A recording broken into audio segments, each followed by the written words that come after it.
warahmatullahi wabarakatuh. Saya Alicia Lutfiana Dewi, program studi Agribisnis 5A Politeknik Negeri Lampung. Di sini saya akan menjelaskan tentang barang publik, eksternalitas dan hak kepemilikan. Yang pertama yaitu identifikasi barang publik.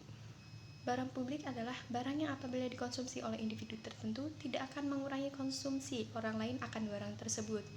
Yang selanjutnya yaitu sifat barang publik, yang ada dua. Yang pertama yaitu non-rivalry atau tidak ada ketersaingan.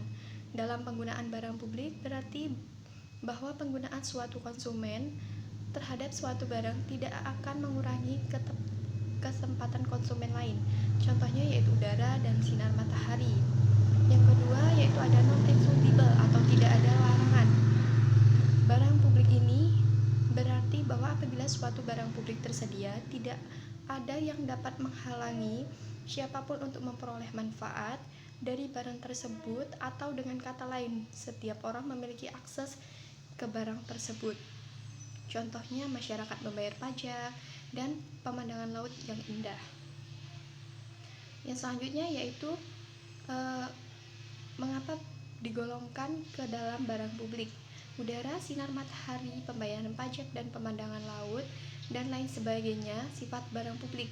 Karena penggunaan barang publik berarti bahwa penggunaan satu konsumen terhadap suatu barang tidak akan mengurangi kesempatan konsumen lain.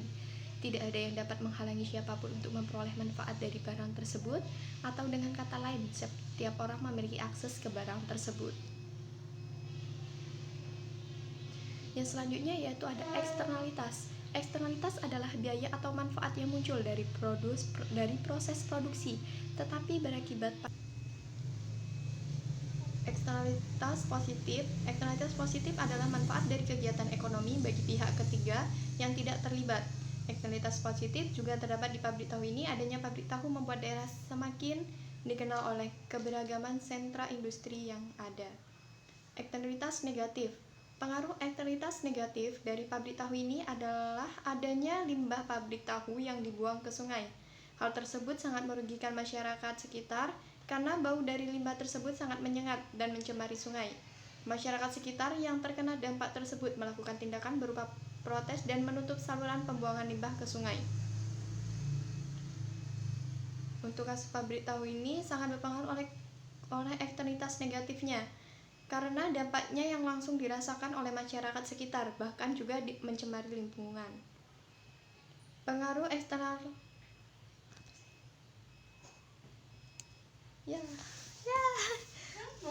lupa.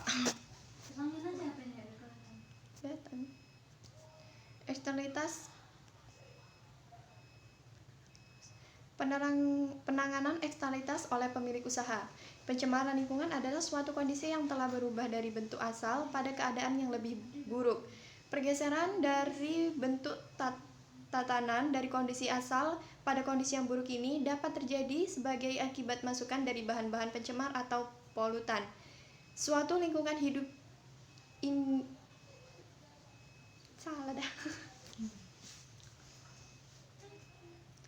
Penanganan eksternalitas oleh pemilik usaha. Pencemaran lingkungan adalah suatu kondisi yang telah berubah dari bentuk asal pada keadaan yang lebih buruk. Pergeseran dari bentuk tatanan dari kondisi asal pada kondisi yang buruk ini dapat terjadi sebagai akibat masukan dari bahan-bahan pencemar atau polutan. Suatu lingkungan hidup dikatakan tercemar apabila telah terjadi perubahan-perubahan dalam tatanan lingkungan itu sehingga tidak sama lagi dengan bentuk asalnya. Pada usaha tahu tersebut belum memiliki penanganan khusus untuk limbah tahu yang dihasilkan karena pabrik tahu memiliki skala yang belum cukup besar, sehingga pemilik usaha melakukan pembuangan limbah tahu ke dalam pembuangan yang sengaja dibuat untuk pembuangan limbah tahu tersebut sehingga tidak mencemari lingkungan sekitar.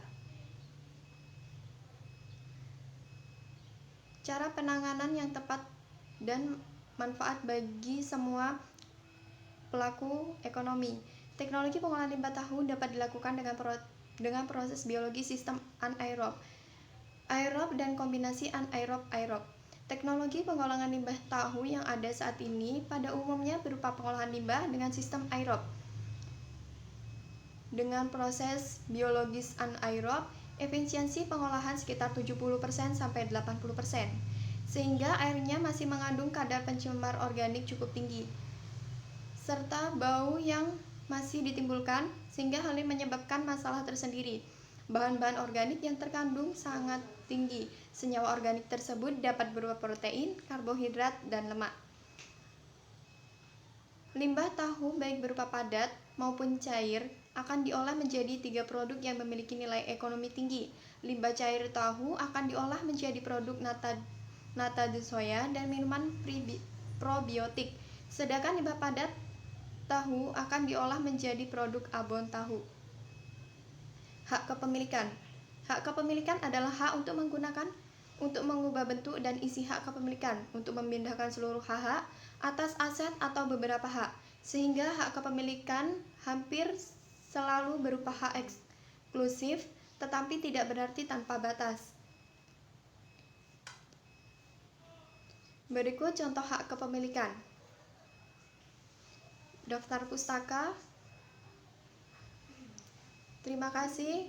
Apabila ada kesalahan saya mohon maaf, dan kepada Allah saya mohon ampun. Saya akhiri. Wassalamualaikum warahmatullahi wabarakatuh.